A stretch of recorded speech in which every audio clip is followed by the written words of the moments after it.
¿Sabías que hay alimentos que no solo nutren el cuerpo, sino que también fortalecen el espíritu y pueden detener los ataques del enemigo? En Deuteronomio 8:3 leemos: no solo de pan vive el hombre, sino de todo lo que sale de la boca del Señor. Esta afirmación revela una verdad profunda. Hay provisiones divinas que van más allá de lo físico y actúan como escudos espirituales. Hoy veremos cómo ciertos alimentos, considerados sagrados en la Biblia, tienen un impacto directo en nuestra conexión con Dios y en nuestra capacidad para resistir al diablo. Te mostraremos cómo estos elementos, más que simples ingredientes, son armas espirituales ocultas a los ojos del mundo. ¿Estás listo para entender lo que Dios tiene reservado para ti? Desde el principio de los tiempos, Dios no solo se preocupó por el alma del ser humano, sino también por su cuerpo. En el libro del Génesis, antes de que existiera el pecado, el primer acto de provisión divina fue un jardín lleno de alimentos. Y dijo Dios: he aquí que os he dado toda planta que da semilla, os serán para comer. Génesis 1:29.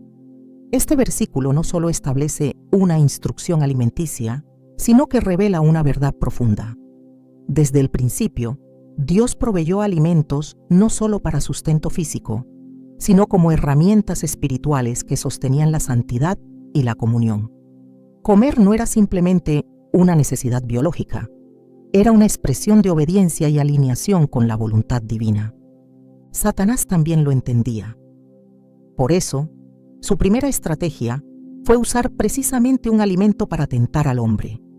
No fue una guerra de espadas, fue una guerra en la mesa. El fruto prohibido fue más que una simple fruta, fue un punto de entrada para la rebeldía espiritual. Aquí comprendemos que lo que entra en nuestro cuerpo también puede abrir o cerrar puertas en el espíritu. Por eso, el enemigo sigue usando lo mismo. Una alimentación contaminada, descuidada, separada del diseño de Dios, como un canal para debilitar la mente, confundir el alma y atacar el espíritu. La Biblia no deja estos temas al azar. A lo largo de sus páginas, encontramos alimentos mencionados con un peso espiritual significativo. Algunos fueron ordenados para momentos específicos, otros prohibidos en temporadas de guerra, y muchos usados para rituales de limpieza y consagración. Estos no eran detalles dietéticos sin importancia, sino parte de una estrategia espiritual más grande. Porque cuando el cuerpo está en desorden, el alma se vuelve más vulnerable.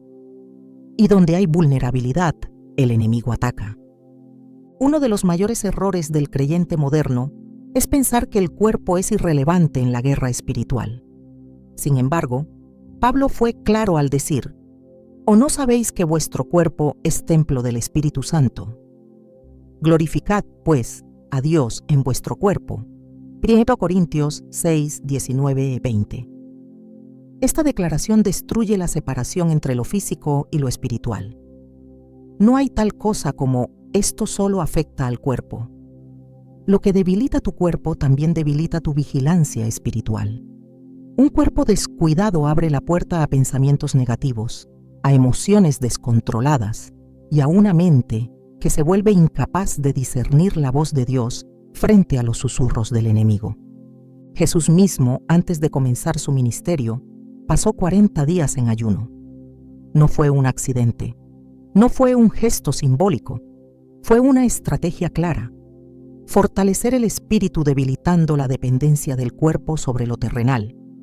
Y cuando el enemigo vino a tentarlo, ¿qué usó? Pan. Si eres hijo de Dios, di que estas piedras se conviertan en pan. Mateo 4:3. Pero Jesús respondió con poder: no solo de pan vivirá el hombre, sino de toda palabra que sale de la boca de Dios. Mateo 4:4. Él no dijo que el pan fuera innecesario. Lo que hizo fue ponerlo en su lugar. El alimento no puede ser el centro. Debe estar bajo la palabra. Esta escena nos revela una de las claves más poderosas de la guerra espiritual. La comida puede ser un campo de batalla, no solo por lo que representa, sino porque el enemigo siempre buscará atacarte donde eres más vulnerable. Si no controlas tu apetito, no controlarás tu espíritu. Si no puedes decirle no a un impulso del cuerpo, mucho menos le dirás no a una tentación que te parezca atractiva. El autocontrol en lo físico prepara el terreno para la victoria en lo espiritual. A lo largo del Antiguo Testamento, encontramos ejemplos en los que Dios instruye al pueblo sobre qué comer y qué evitar. No era simplemente por salud, aunque eso también era parte. Era por santidad. En Levítico 11, Dios da leyes alimenticias precisas y al final dice: «Porque yo soy Jehová, que os hago subir de la tierra de Egipto para ser vuestro Dios. Seréis pues santos, porque yo soy santo». Levítico 11:45. El vínculo es claro. Lo que comes impacta tu santidad. No porque el alimento tenga poder por sí mismo, sino porque obedecer a Dios en cada área, incluso en la dieta, activa una protección espiritual que te cubre del ataque del enemigo. Daniel entendió esto mejor que nadie. Cuando fue llevado a Babilonia, uno de los primeros intentos del enemigo fue cambiar su dieta. El rey ofreció manjares y vinos que representaban no solo otro estilo de vida, sino otra cultura, otra fe, otra lealtad. Pero Daniel se propuso no contaminarse, Daniel 1:8. No dijo que el alimento era malo nutricionalmente, dijo que lo contaminaría espiritualmente. Su decisión lo posicionó para tener visiones, interpretar sueños y mantenerse firme mientras otros caían. Porque un corazón que honra a Dios en lo pequeño recibe revelación en lo grande. En nuestra generación, el enemigo sigue usando las mismas tácticas: alimentos ultraprocesados, desequilibrio, adicciones alimenticias, gula disfrazada de antojos normales. Nos hace vivir sin disciplina y con excusas, mientras lentamente nos volvemos más débiles, más lentos, más incapaces de orar, de ayunar, de discernir. Nos seduce a reemplazar el alimento de vida por placeres momentáneos. Pero lo que parece inofensivo en el plato muchas veces es un veneno para el espíritu. Por eso, el Espíritu Santo está trayendo una urgencia a volver al diseño original, a ver la comida como una herramienta sagrada, no como un ídolo, ni como una esclavitud, sino como una estrategia de fortaleza y obediencia. Comer conforme al propósito de Dios es parte del testimonio, es parte de la adoración, es parte de la guerra, porque no puedes pelear batallas espirituales si estás esclavizado por deseos terrenales. Y todo lo que hagáis, sea de palabra o de hecho, hacedlo todo en el nombre del Señor Jesús. Colosenses 3:17. Eso incluye lo que comes, lo que bebes, lo que permites entrar a tu cuerpo. La guerra espiritual no empieza en el altar, empieza en tu plato. Cuando eliges alimentos que dan vida, estás escogiendo obediencia. Cuando renuncias a la gula, estás rechazando un espíritu de control. Cuando decides ayunar, estás declarando que tu alma tiene autoridad sobre tu carne. Cada decisión alimenticia se convierte en una declaración espiritual.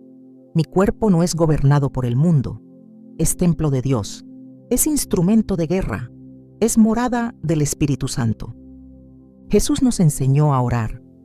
Danos hoy nuestro pan de cada día. Mateo 6:11. Esta no es solo una súplica por provisión, es un recordatorio diario de dependencia. No pedimos exceso, pedimos lo necesario. Y lo necesario no siempre es lo que apetece, es lo que fortalece, es lo que edifica, es lo que alinea. Cuando Dios nos da pan, nos da fuerza para enfrentar al enemigo, pero cuando comemos de fuentes contaminadas, perdemos sensibilidad espiritual. Como Esaú, que por un plato de lentejas vendió su primogenitura. Génesis 25:34. No fue solo un hambre momentánea, fue una rendición de identidad. El enemigo sigue usando platos atractivos para hacerte olvidar quién eres. Hoy, Dios está llamando a su pueblo a despertar, a mirar más allá de lo visible, a entender que lo que consumes no solo afecta tu salud, sino tu destino. Hay alimentos sagrados que Dios ha establecido como señales, como recordatorios, como armas. En las siguientes partes de este video, exploraremos cada uno de estos alimentos en profundidad. Veremos cómo el aceite de oliva representa la unción y la protección, cómo la miel trae sanidad interior, cómo el pan sin levadura es pureza y ruptura de cadenas, cómo el pescado señala propósito y multiplicación, y cómo el vino nuevo representa pacto y victoria. Pero antes de eso, necesitas decidir algo esencial. ¿Seguirás comiendo sin conciencia o comenzarás a alimentarte como un guerrero? El mundo espiritual se activa en los detalles, y la forma en que alimentas tu cuerpo habla de cuánto valoras tu llamado.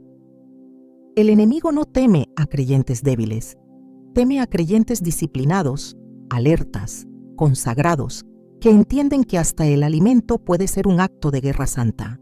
¿Estás dispuesto a hacer de tu dieta un altar donde Dios reine y el enemigo no tenga entrada?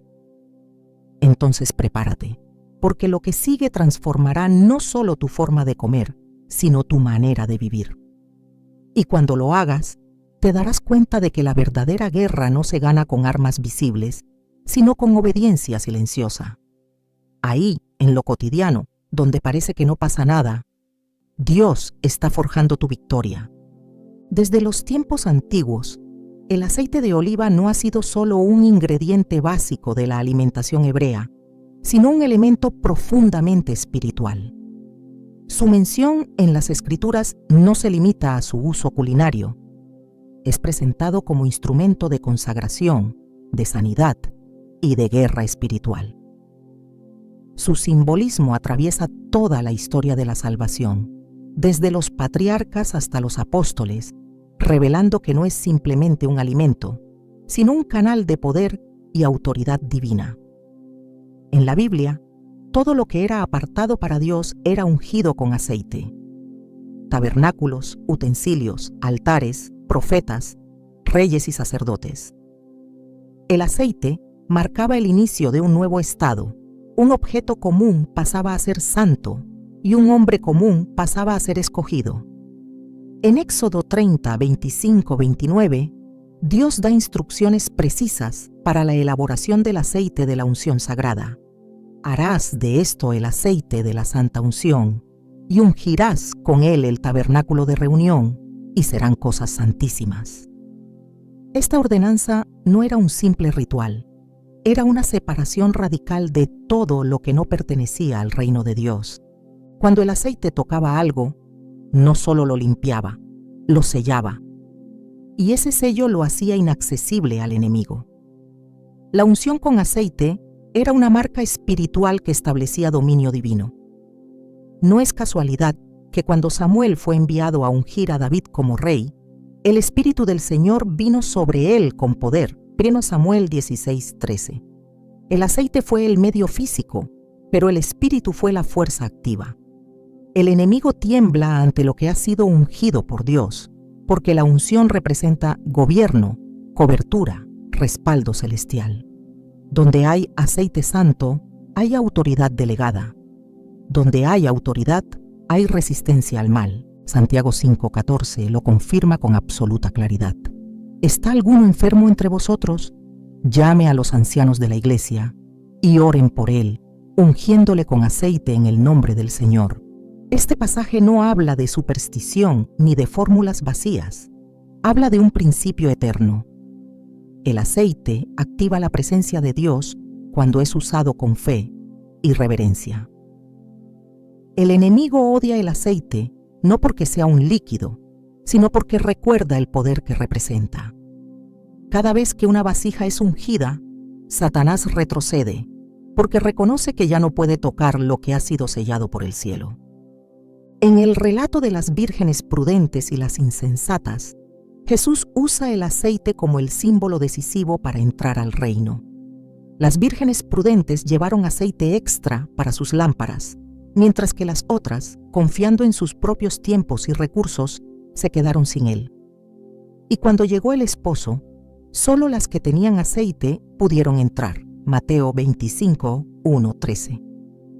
El aceite aquí no es un detalle menor, es el punto de corte entre lo preparado y lo descuidado, entre lo aceptado y lo rechazado. En tiempos de oscuridad, lo único que mantiene encendida la lámpara de la fe es el aceite de la unción. Sin él no hay luz. Y sin luz, el enemigo opera con libertad. La Escritura nos muestra que el aceite también representa alegría, restauración y vida. En Isaías 61:3 se nos promete dar gloria en lugar de ceniza, óleo de gozo en lugar de luto. Este pasaje no solo habla de emociones, habla de un estado espiritual. El óleo de gozo es una cobertura que reemplaza la opresión con alabanza, que transforma la tristeza en fortaleza interior. La depresión, el miedo, la ansiedad y el desánimo no resisten ante la unción del aceite. Porque donde está el aceite de Dios, hay evidencia de que su mano está activa, sanando, levantando, renovando. Cuando los discípulos fueron enviados por Jesús a predicar el Evangelio, no solo proclamaban la palabra, también ungían con aceite a los enfermos y eran sanados. Marcos 6:13. Esta práctica no fue abolida con el tiempo, fue multiplicada, porque el poder no estaba en el objeto, sino en la obediencia al mandato. El aceite es un punto de contacto entre lo natural y lo espiritual. Al aplicarlo, se activa una atmósfera de fe donde el cielo se manifiesta, y en esa atmósfera todo espíritu contrario es expulsado. La presencia del aceite en nuestras vidas no se limita a un acto ceremonial. Es una realidad continua. El salmista declara: «Unges mi cabeza con aceite, mi copa está rebosando». Salmo 23:5. Esta imagen no es poética solamente. Es una declaración de protección, de abundancia, de cobertura espiritual. La cabeza ungida representa la mente protegida. El enemigo lanza dardos, pero no penetran. Lanza mentiras, pero no entran. Porque donde hay aceite, hay claridad. Donde hay unción, hay discernimiento. En tiempos de guerra espiritual, el aceite no es una opción, es una necesidad. El enemigo se infiltra por grietas, por descuidos, por negligencias espirituales. Pero el aceite cubre, sella, fortalece. Por eso, el Salmo 92:10 dice: «Seré ungido con aceite fresco». El aceite no puede ser viejo, no puede estar rancio. Necesitamos una unción renovada constantemente. No se trata de vivir de experiencias pasadas, sino de buscar una llenura continua que mantenga nuestra vida en la presencia activa del Espíritu Santo. La imagen de los profetas recibiendo aceite sobre sus cabezas representa algo más que autoridad. Representa identidad. En tiempos bíblicos, ser ungido era recibir una asignación divina. El aceite no era para todos. Era para quienes Dios apartaba con propósito. El enemigo sabe que cuando una persona es ungida, deja de ser parte del sistema, deja de ser manipulable, se vuelve una amenaza. Por eso busca contaminar el aceite, desvalorizar su uso, ridiculizar su significado. Pero el pueblo que conoce su Dios no renuncia a sus armas, y el aceite es una de ellas.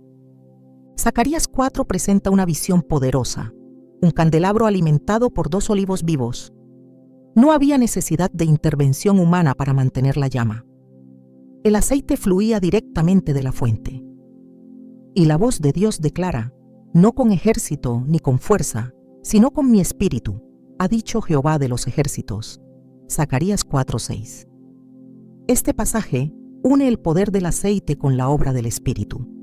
Nos muestra que mientras haya conexión con la fuente, no faltará luz, no faltará poder, no faltará victoria. El enemigo no puede apagar una lámpara que recibe aceite directo del cielo. Por eso, debemos recuperar el valor del aceite en nuestras disciplinas espirituales. No como un símbolo vacío, sino como un recordatorio de nuestra consagración. Al ungir nuestras casas, nuestras manos, nuestras mentes, estamos activando una señal en lo invisible. Esta vida, este hogar, este cuerpo, esta familia, pertenecen al reino, El enemigo no tiene derecho, no tiene acceso, no tiene permiso, porque hay aceite. Y donde hay aceite, hay propósito. El aceite también habla de abundancia. En 2 Reyes 4, una viuda se encuentra al borde de perder a sus hijos por deudas. Todo lo que tiene es una vasija de aceite. Pero Dios usa ese pequeño recurso para multiplicarlo milagrosamente. El profeta Eliseo le dice: «Ve y pide para ti vasijas prestadas, muchas vasijas, y echa en todas ellas». De 2 Reyes 4, 3, 4. El aceite no cesó hasta que no hubo más espacio donde verterlo. Aquí entendemos un principio profundo. El aceite no se agota mientras haya disposición para recibir. Dios no limita su unción. Somos nosotros quienes limitamos nuestra capacidad. El enemigo quiere hacernos creer que el aceite es escaso. Pero la Escritura revela que mientras haya vasijas vacías, habrá llenura. Y donde hay llenura, hay protección. El aceite de oliva no es simplemente un alimento. Es una señal, una herramienta, una expresión de lo divino tocando lo natural. Cada gota recuerda al creyente que ha sido apartado, sellado, fortalecido por el Espíritu. En la guerra espiritual, no hay mayor estrategia que estar constantemente bajo esa unción. Porque el aceite no solo protege. El aceite activa, designa, libera. Cuando enfrentamos oposición, cuando sentimos ataques que van más allá de lo físico, cuando la atmósfera espiritual se vuelve densa, debemos recordar que tenemos armas no convencionales. El aceite es una de ellas. No se trata de un acto religioso, sino de una posición espiritual. Donde hay aceite, hay victoria. Donde hay unción, hay dirección. Donde hay cobertura, el enemigo no puede establecerse. Esa es la verdad que la palabra nos enseña una y otra vez. Este aceite, que en apariencia es tan común, esconde un misterio espiritual que ha sostenido al pueblo de Dios por generaciones. Desde el altar del tabernáculo hasta la cruz de Cristo, su presencia señala la intervención del cielo en la tierra. En Getsemaní, cuyo nombre significa prensa de aceite, Jesús oró hasta sudar sangre. Fue en ese lugar donde el Hijo de Dios, como el fruto de olivo, fue exprimido para que saliera el poder que salvaría al mundo. La unción que hoy recibimos fue comprada con el sacrificio más alto. Por eso, no es ligera, no es trivial, es sagrada. El aceite que usamos en la mesa también puede ser consagrado. Cuando lo integramos a nuestra vida con conciencia espiritual, se convierte en recordatorio diario de que estamos cubiertos. Cada comida ungida, cada alimento preparado con este aceite puede ser una oración silenciosa. Señor, conságrame, protégeme, úngeme para tu propósito. El enemigo teme esa oración porque sabe que el aceite lo desarma. Y una vida ungida, una mente cubierta, una casa consagrada, son fortalezas impenetrables para sus ataques. En los tiempos finales, la diferencia entre los que permanecen firmes y los que caen no estará en la apariencia, sino en la unción. No será cuestión de cuánto conocimiento tengas, sino de cuánto aceite portas. Porque solo el aceite mantiene viva la llama. Solo el aceite activa la lámpara. Solo el aceite sostiene la fe cuando el mundo se oscurece. El enemigo puede atacar muchas áreas, pero no puede resistir la unción. Dios está levantando una generación de creyentes conscientes de su herencia espiritual. Personas que no juegan con lo sagrado, que valoran el aceite no como un ritual, sino como un vínculo con el cielo. Personas que entienden que la guerra no se gana con estrategias humanas, sino con obediencia espiritual. Y esa obediencia comienza por honrar los elementos que Dios ha santificado. El aceite de oliva es uno de ellos. Cuando el enemigo busque puertas para entrar, que encuentre muros de unción. Cuando el desánimo quiera apagar tu fe, que encuentre lámparas encendidas. Cuando la confusión quiera nublar tu visión, que encuentre mentes ungidas. Y cuando el temor quiera tomar tu corazón, que encuentre un escudo que gotea del aceite santo. porque donde está el aceite de Dios, allí no reina el enemigo. Allí reina el Espíritu. Allí hay paz, allí hay poder, allí hay victoria. La dulzura de la miel no es solo un deleite para el paladar, es una manifestación del cuidado de Dios sobre su pueblo. Desde los primeros libros de la Escritura, la miel aparece como una señal del favor divino. Cuando Dios promete la tierra a los hijos de Israel, la describe como tierra que fluye leche y miel. Esta expresión no es una figura poética sin implicación espiritual. Representa abundancia, sanidad y placer que provienen directamente de la mano del Creador.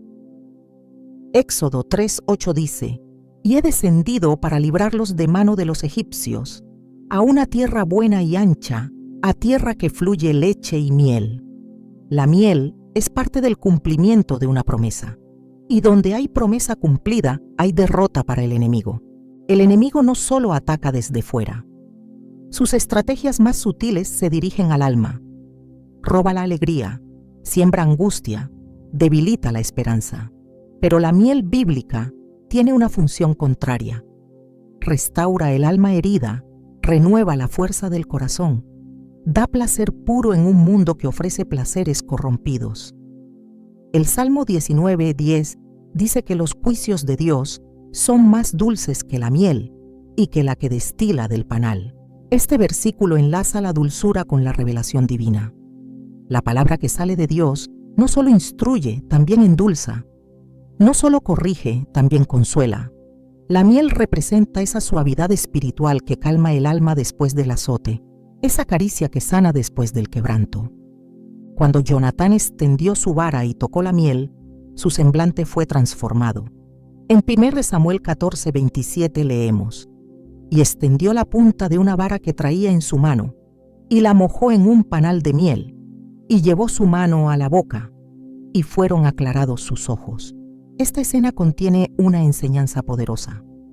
La miel restauró su visión. En un tiempo de batalla, cuando la fatiga oscurece el entendimiento y el alma pierde dirección, el alimento que viene de Dios aclara los ojos.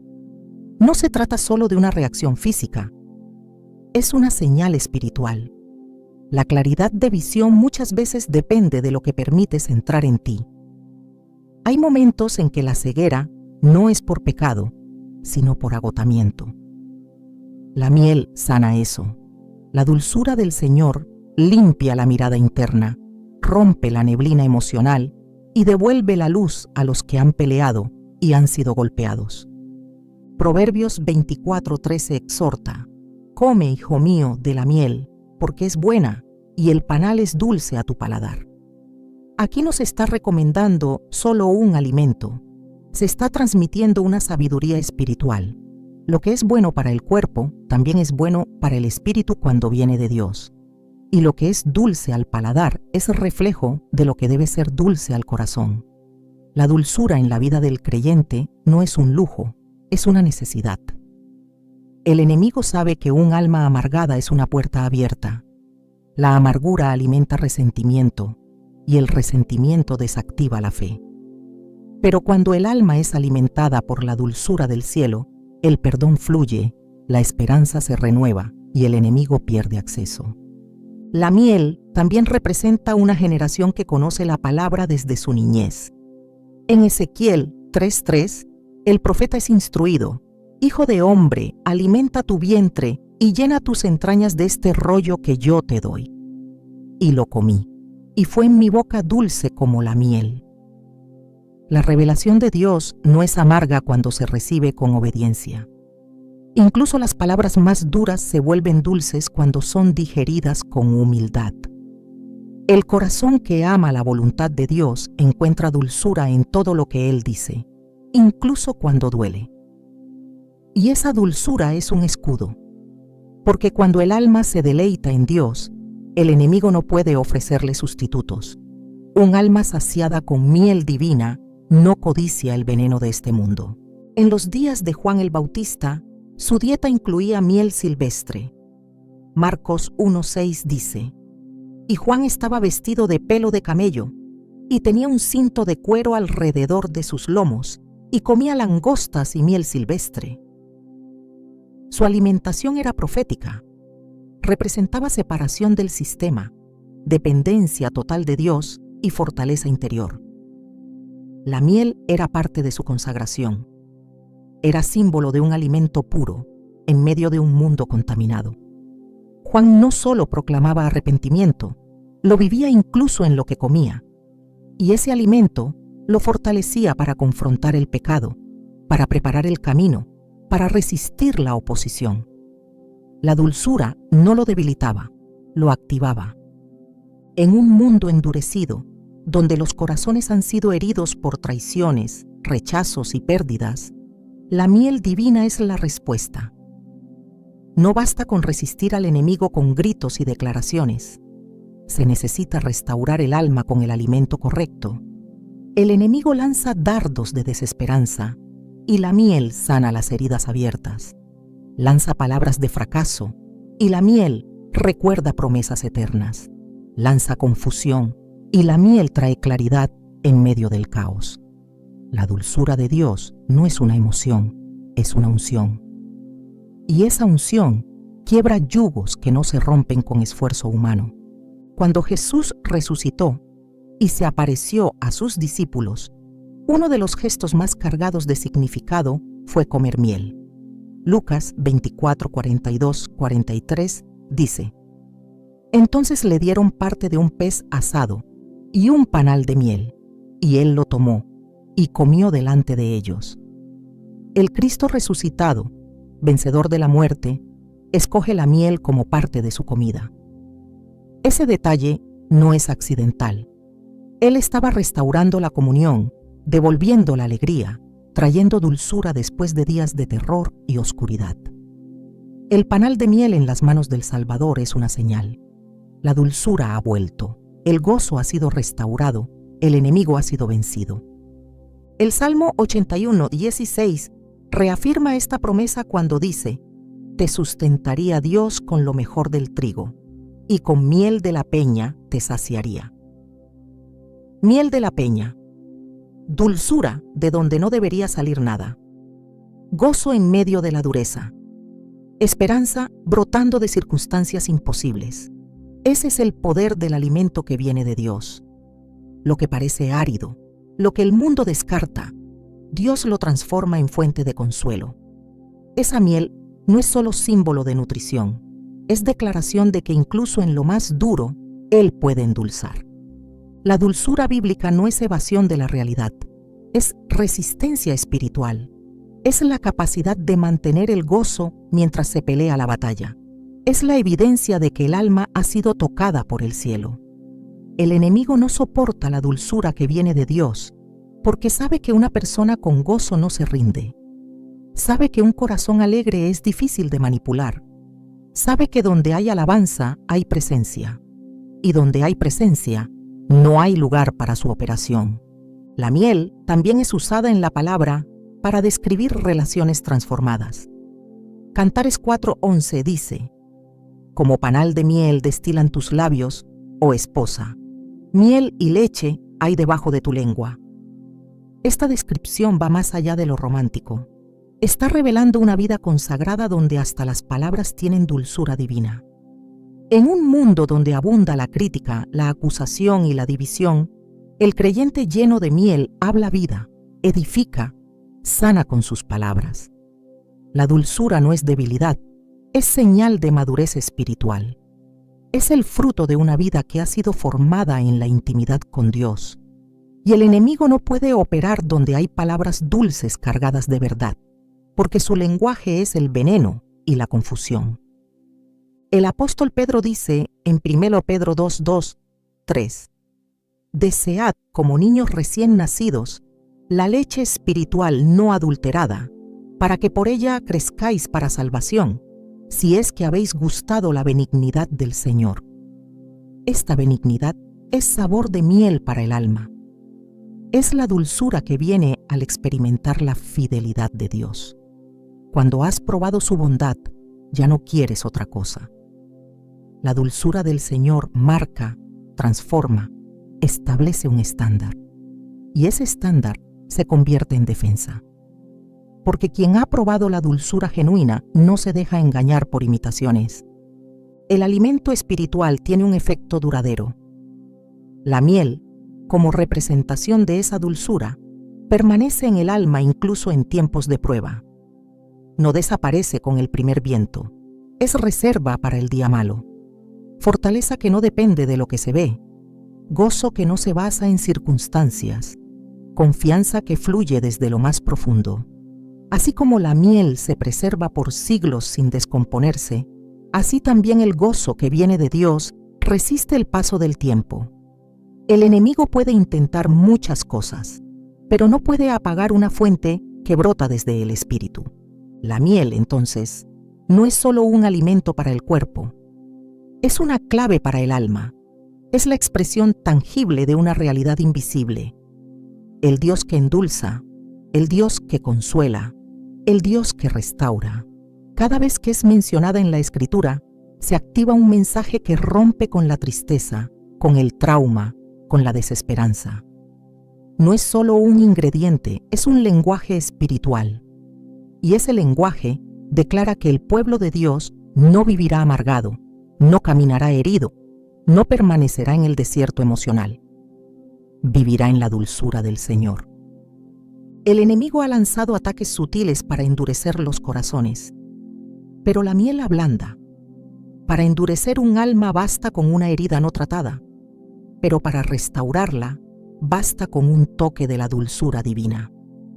El panal del cielo aún gotea sobre los que lo buscan. El sabor de su palabra sigue siendo dulce. El gozo de su presencia sigue siendo fuerte. Y la dulzura de su voz sigue siendo firme ante todo espíritu de confusión. Donde hay miel, el alma se regocija. Donde hay dulzura, la amargura no puede quedarse. Donde hay gozo del espíritu, el enemigo no tiene lugar. La miel es protección invisible. Es escudo que no se ve, pero que se siente. Es señal de que la gracia no ha sido quitada. Y es promesa de que hay un nuevo día, lleno de esperanza, lleno de restauración. Cuando el alma se alimenta de miel divina, se levanta con fuerza nueva. Y cuando se levanta, el enemigo retrocede.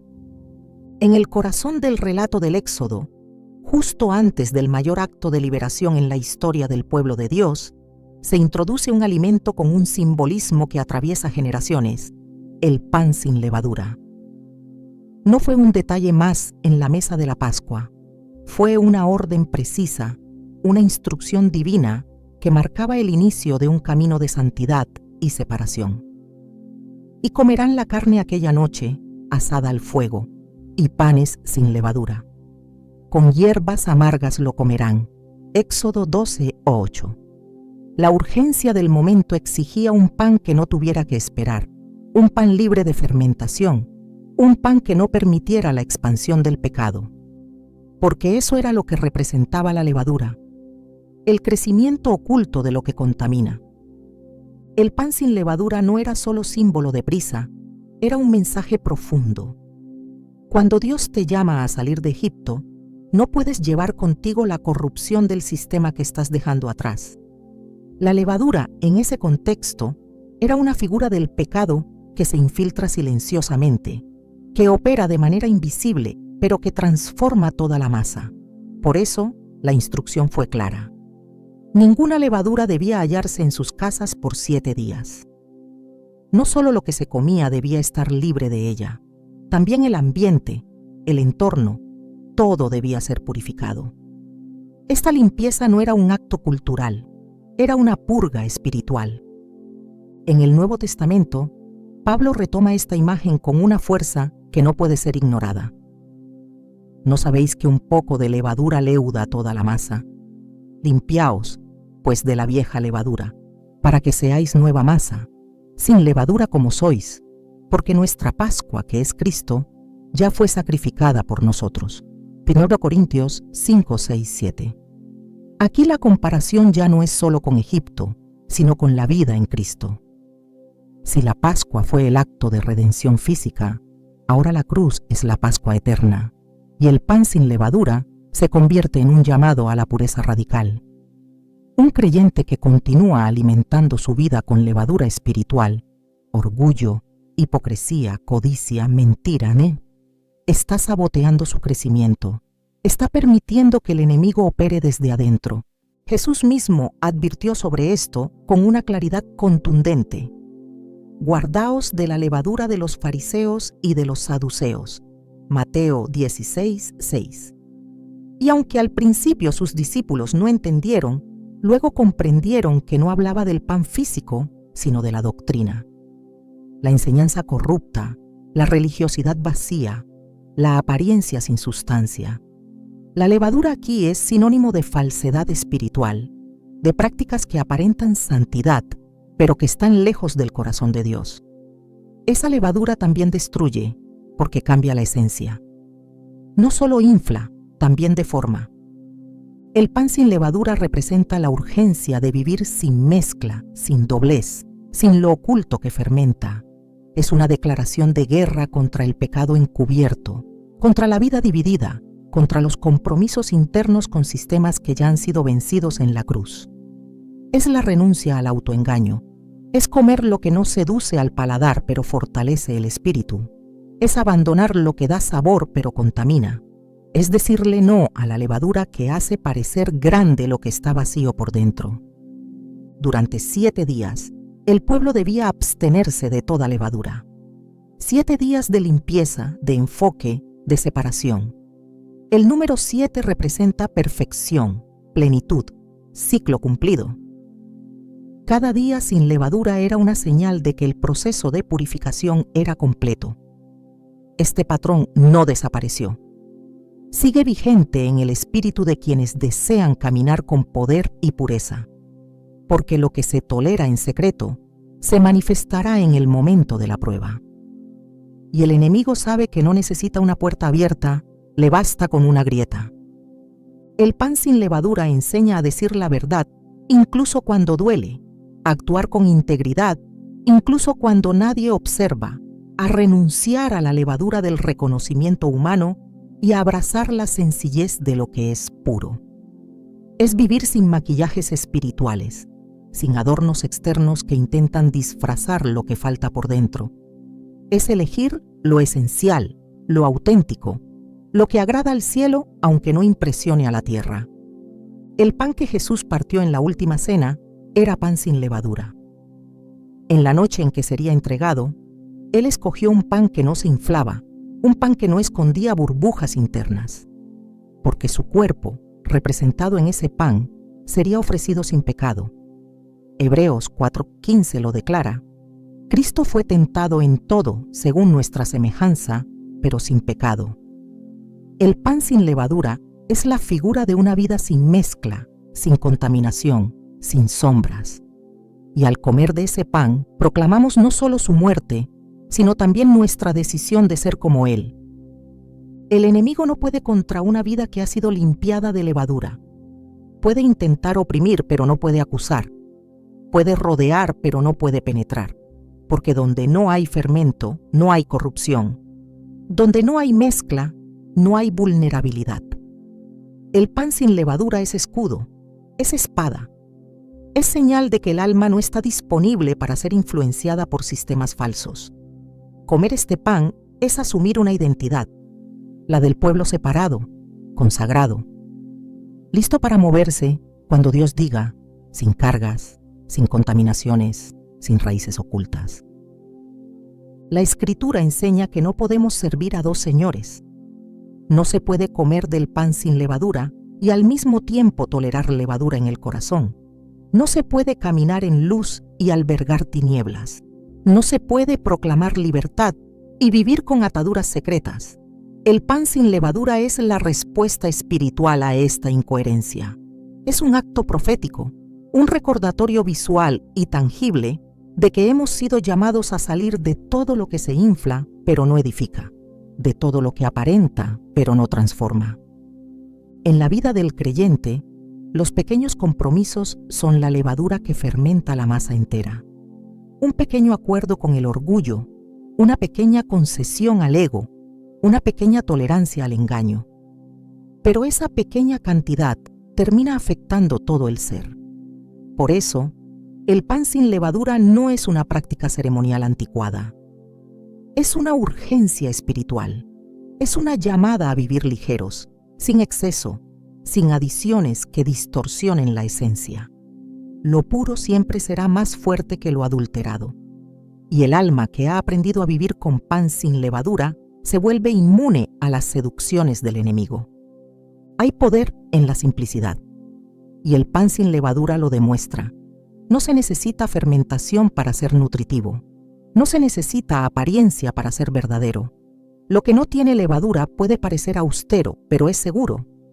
Puede no impresionar, pero sostiene. En un mundo lleno de artificios, Dios busca corazones que elijan lo esencial. Y ese esencial se encuentra en lo que ha sido limpiado, en lo que ha sido separado, en lo que ha sido presentado sin mezcla ante su altar. Cuando Pablo escribe a los Corintios, no lo hace como quien dicta normas vacías. Lo hace como quien entiende que la pureza es protección. Celebremos la fiesta, no con la vieja levadura, sino con panes sin levadura, de sinceridad y de verdad. 1 Corintios 5:8. La sinceridad es el pan que Dios aprueba. La verdad es el alimento que el cielo honra. El enemigo no puede manipular una vida construida sobre lo verdadero. Y el pan sin levadura es la forma en que Dios nos enseña a mantenernos limpios en un mundo que ha normalizado lo contaminado. La guerra espiritual no siempre se libra con gritos. Muchas veces se gana con decisiones silenciosas, con actos que nadie ve pero que cierran puertas, con elecciones que parecen pequeñas pero que tienen peso eterno. Comer pan sin levadura no transforma el mundo exterior, pero cambia radicalmente el interior. Y es desde ese interior transformado que se gana la batalla más decisiva, la batalla contra uno mismo, contra lo que quiere inflarse, contra lo que quiere crecer sin ser santo. Dios no busca masas infladas, busca panes verdaderos, no busca volumen, busca profundidad, no busca impacto visual, busca corazón puro. Y ese corazón es formado en la mesa donde no hay benegnu, donde no hay levadura. En la mesa donde se honra la simplicidad de lo que es santo. En la mesa donde se rechaza lo que solo sirve para impresionar.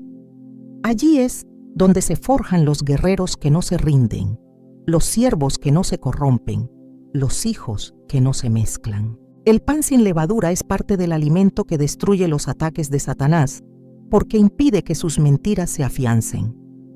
Impide que su levadura tenga efecto. Impide que su sistema penetre, porque el alma ya ha sido entrenada a vivir sin mezcla, a reconocer el engaño en su raíz, a discernir lo que parece bueno pero no lo es. Ese discernimiento se afina en la mesa donde no hay levadura, donde cada bocado es decisión, es pacto, es declaración. Cuando Dios guía al pueblo fuera de Egipto, les ordena que recuerden ese día por generaciones. Y parte esencial del recuerdo era el pan sin levadura. Cada año, durante la fiesta de los panes sin levadura, el pueblo recordaba su salida. Pero más que un evento histórico, era una renovación del compromiso. Era decir, aún caminamos limpios, aún evitamos la levadura, aún vivimos separados. Ese mismo espíritu debe vivir hoy en cada creyente, porque la salida de Egipto fue física, pero la pureza es diaria. La levadura que más daño hace es la que no se ve, pero el pan sin levadura la expone, la rechaza, la reemplaza. En esa mesa no hay espacio para el orgullo oculto ni para la intención corrupta. Allí solo se sirve lo que ha sido limpiado, y en esa limpieza hay victoria, porque el enemigo no resiste la verdad, no soporta la integridad, no puede operar donde todo ha sido expuesto y rendido a Dios. El pan sin levadura, entonces, no es una costumbre antigua, es una estrategia viva, una defensa espiritual, una postura frente a un mundo que todo lo infla. Es elegir lo que no engaña, lo que no se infla, lo que no se esconde, y esa elección destruye toda obra del enemigo, porque donde hay pureza, hay presencia, donde hay verdad, hay poder, donde hay sinceridad, hay respaldo, y donde no hay levadura, hay una vida lista para ser levantada, sostenida y usada por el Dios que no comparte su gloria con nadie. Desde las primeras páginas del Nuevo Testamento, el pescado aparece como una señal constante entre los que han sido llamados. No se trata solo de un alimento común entre los pueblos cercanos al mar de Galilea, sino de un elemento cargado de simbolismo espiritual. En medio de redes, barcas y olas, Jesús llama a los primeros discípulos, no en un templo ni en una sinagoga, sino en el contexto de una pesca. Venid en pos de mí, y os haré pescadores de hombres. Mateo 4:19. En esta declaración, el pescado deja de ser solo sustento físico y se convierte en anuncio de misión divina. Es la transición de lo terrenal a lo eterno, de lo ordinario a lo consagrado. El enemigo siempre intentará desenfocar al creyente del propósito. Su estrategia es clara. Si logra que el alma olvide su llamado, la hará vulnerable. Pero el pescado representa exactamente lo contrario. Habla de obediencia silenciosa, de provisión inesperada, de fidelidad en lo cotidiano. Cuando Jesús alimentó a las multitudes, lo hizo con panes y peces. No con recursos extraordinarios, sino con lo que había en ese momento. Juan 6:11 dice que Jesús tomó los panes y, habiendo dado gracias, los repartió. Y asimismo de los peces, cuanto querían. El milagro no vino de lo espectacular, sino de la obediencia escondida en lo pequeño. Cada vez que el enemigo lanza ataques de escasez, de frustración o de confusión, Dios responde con multiplicación sobre lo consagrado. El pescado en las manos de Cristo no solo sació el hambre física, también disipó la desesperanza. Donde el enemigo sembraba insuficiencia, el poder del reino trajo plenitud. Y lo hizo a través de un símbolo de llamado, porque el que es fiel en lo que parece poco, está activando milagros mayores. Cuando Pedro, después de haber trabajado toda la noche sin resultados, recibe la instrucción de echar la red otra vez, lo hace contra todo pronóstico. Lucas 5:6 nos dice: En tu palabra echaré la red. Y habiéndolo hecho, encerraron gran cantidad de peces, y su red se rompía. En esa escena, el pescado vuelve a ser clave. No por su valor económico, sino por su peso profético. Es la señal de que cuando el alma se somete a la palabra, lo imposible se convierte en abundancia. El enemigo quería agotar a Pedro. La obediencia lo activó para su llamado.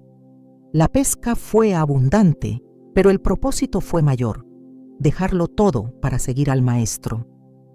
El pescado es alimento que nace de la profundidad. No está expuesto en la superficie, requiere búsqueda, requiere esfuerzo, requiere inmersión. Esa es también la vida de propósito. No se vive desde lo superficial, se activa en lo profundo. El alma que quiere frutos sin profundidad espiritual está alimentándose de ilusiones, pero el que aprende a lanzar redes en la palabra encuentra pesca milagrosa, encuentra dirección, encuentra propósito, encuentra fortaleza. Y el enemigo no puede ahogar a un corazón que se nutre de lo que nace en lo profundo del espíritu. Jesús, después de resucitar, se presenta una vez más con pescado. Juan 21:9 dice: Al descender a tierra, vieron brasas puestas y un pez encima de ellas y pan. En medio de una aparición gloriosa, escoge preparar pescado, el alimento del llamado, del milagro, de la restauración. Y en ese acto, restaura también a Pedro, quien lo había negado. El pescado es parte de ese encuentro. Es símbolo de que el propósito no ha sido cancelado. Es recordatorio de que aún hay tarea, aún hay envío, aún hay destino. Cuando el enemigo intenta enterrar el llamado bajo la culpa, Dios prepara una mesa con pescado sobre brasas para recordar que el fuego no se ha apagado. Este alimento también se asocia con el símbolo secreto del cristianismo en tiempos de persecución. El ichthys, la figura de un pez, era una señal entre creyentes para reconocerse, no por tradición, sino por convicción. El pescado entonces se convierte en identidad. En un mundo donde las señales de fe eran perseguidas, el pez decía: aquí hay uno que sigue al Cristo resucitado. El enemigo quería silenciar la fe. El pescado se convirtió en declaración silenciosa de fidelidad. Así también hoy, cuando el alma escoge alimentarse del propósito, está resistiendo toda agenda contraria. La fortaleza del creyente no depende de sus circunstancias, sino del alimento que elige. El pescado, dentro del contexto bíblico, representa lo que Dios multiplica cuando es entregado con obediencia. Es la provisión que sostiene mientras el propósito avanza. Es el símbolo del alma que no se detiene, que lanza redes una vez más, que acepta el llamado aunque las fuerzas parezcan agotadas. Y es también la señal de restauración, de segunda oportunidad, de misión renovada. Donde el enemigo siembra olvido, el pescado recuerda destino. Donde siembra temor, el pescado declara obediencia. Donde siembra escasez, el pescado anuncia multiplicación. No es solo un alimento, es una promesa servida en cada red obediente, en cada mesa encendida por el fuego de Dios. Es alimento sagrado porque sostiene al que ha sido llamado. Y el llamado, cuando se alimenta de lo correcto, es invencible. Desde los tiempos del Antiguo Testamento, el vino ha sido símbolo de alegría, pacto y bendición. No como bebida común, sino como expresión del fruto de una tierra que Dios ha tocado. En Deuteronomio 7:13, la promesa divina incluye esta señal: te amará, te bendecirá y te multiplicará. Bendecirá el fruto de tu tierra, tu grano, tu mosto y tu aceite. El mosto, el vino nuevo, representa renovación, frescura espiritual, vida abundante. Es el alimento que aparece cuando algo viejo ha sido vencido y algo nuevo comienza a nacer. Cuando Jesús transforma el agua en vino en las bodas de Caná, no lo hace por protocolo, lo hace como señal del inicio de un nuevo tiempo. Juan 2:10 registra que el maestresala dice: todo hombre sirve primero el buen vino, mas tú has reservado el buen vino hasta ahora. Esta declaración es más que un elogio, es una revelación. Lo mejor viene cuando Jesús entra en escena. El vino nuevo simboliza la transformación que solo el reino puede provocar. Es señal de que la antigua forma ya no sostiene lo que Dios está por derramar. En los labios de Jesús, el vino adquiere aún mayor profundidad. En la última cena, al ofrecerlo a sus discípulos, declara: esta copa es el nuevo pacto en mi sangre, que por vosotros se derrama. Lucas 22:20. El vino ya no es solo bendición, es pacto sellado con sacrificio.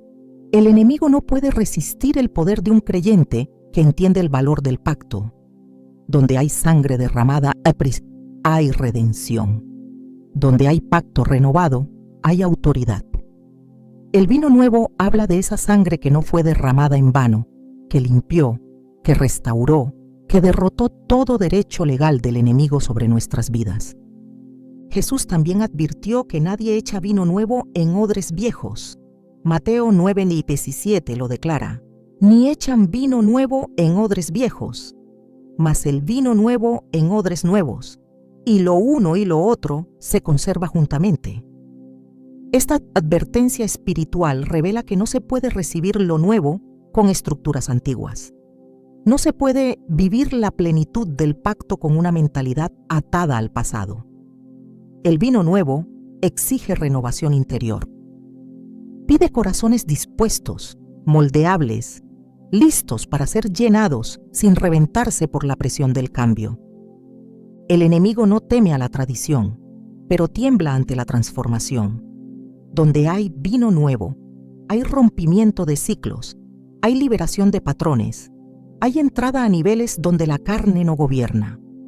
El vino nuevo no intoxica, santifica, no entorpece, despierta, no adormece, activa. Es símbolo de una vida marcada por el gozo del Espíritu, alimentada por la sangre del pacto y sostenida por la gracia. Al beber del vino nuevo, el alma se alinea con lo eterno. Cada gota es memoria de la cruz, cada sorbo es afirmación del reino, no es alimento cualquiera. Es declaración de que lo viejo pasó y todo ha sido hecho nuevo. En esa renovación constante, el enemigo no puede establecerse, porque el vino nuevo fluye donde hay entrega total, y en ese lugar solo uno tiene el control, el rey. Dios no solo diseñó una dieta espiritual para fortalecer el alma, también estableció una mesa donde cada elemento tiene propósito, dirección y poder. Más allá del sabor, más allá de la nutrición, Él nos enseñó a ver el alimento como una herramienta de revelación. Cada bocado puede ser una declaración profética. Cada ingrediente puede ser una llave. Y cuando el creyente se sienta a comer con entendimiento, se sienta a vencer. El enemigo no teme al cuerpo fuerte, teme al espíritu alineado, teme al que come con discernimiento, teme al que no separa lo físico de lo espiritual, porque sabe que ese es el que lo derrota desde la raíz. La guerra espiritual no siempre se libra con palabras audibles ni con gestos externos. A veces, comienza en la forma en que nos acercamos a lo que alimenta nuestra vida. En la cultura del reino, todo es significativo. El pan, el vino, el aceite, el fruto, el orden. Nada es accesorio. Todo tiene un mensaje, un diseño, una intención que desmantela lo que el enemigo intenta establecer en lo oculto. Comer con los ojos abiertos es activar una conciencia celestial en la tierra. Y esa conciencia transforma incluso lo cotidiano en terreno de conquista. Porque cada vez que el alma se sienta a la mesa con Dios, el infierno pierde espacio, no por el ritual, sino por la revelación. No por el acto físico, sino por la convicción interna que lo respalda. En la Biblia, comer no es solo necesidad, es pacto, es comunión, es declaración. El que entiende eso, deja de alimentarse como el mundo. No come solo por hambre, come con propósito. Y en ese propósito se convierte en imán del favor divino. Porque Dios honra a los que honran lo que Él ha santificado. La batalla que vives no se gana con más fuerza, sino con más luz. Y la luz entra cuando decides poner sobre tu mesa solo lo que viene del reino. No como ley, sino como respuesta. No por religión, sino por gobierno espiritual. Comer bien, espiritualmente hablando, no es una disciplina de salud, es una forma de adoración. Y en esa adoración se abren cielos. Y cuando el cielo se abre, el enemigo no puede quedarse. Hoy, más que nunca, Dios está llamando a una generación que entienda que hasta en el plato se libra una guerra. Y esa guerra no se gana con dieta, se gana con discernimiento, porque el que come desde la revelación vive desde la victoria. Y desde esa victoria, todo ataque pierde poder, porque ya no eres alguien que solo alimenta su cuerpo, eres alguien que se nutre desde el cielo. Y eso, el infierno no lo puede resistir.